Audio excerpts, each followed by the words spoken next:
राजस्थान के पाली जिले में, जहां रेत की लहरें इतिहास से बातें करती हैं, एक पुराना गांव था, भीमगढ़ पाली। ये गांव जितना शांत दिखता था, उतना ही गहराई में डरावना रहस्य छिपाए हुए था। गांव के बाहर एक घना जंगल था, जिसे कोई भी सूरज ढलने के बाद पार नहीं करता।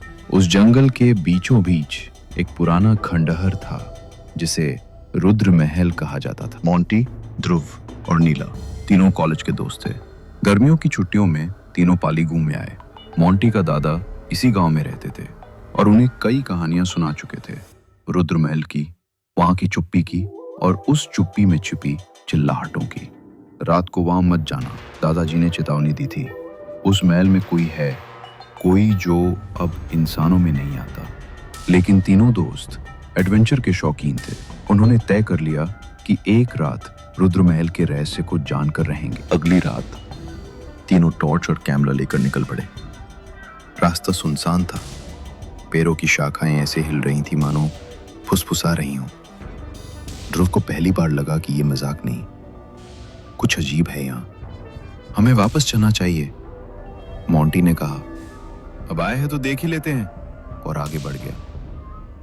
खंडर के पास पहुंचे तो हवा एकदम ठंडी हो गई, जैसे किसी ने सांस रोक लिया। खंडहर अंदर से विशाल था, टूटी दीवारें, जले हुए दीपक और दीवारों पे बने पुराने चित्र, जिनमें किसी रानी की तस्वीर थी, जिसकी आंखों में शून्य था। ये रानी कौन है? नीला ने पूछा। ध्रुव ने बताया, दादी कहती थी ये रुद्र रानी थी, जो युद्ध में पति को खोने के बाद आत्महत्या कर बैठी। लेकिन कहते हैं उसकी आत्मा यहीं रह गई, और जो भी उसे जगाने की कोशिश करता है वो लौट कर नहीं आता। इतना सुनते ही एक जोर की हवा चली, टॉर्च की रोशनी कांपने लगी, और तभी एक तीखी चीख पूरे खंडर में गूंजी। तीनों सहम गए, और दीवार पर वही रानी की तस्वीर खून से लाल हो गई।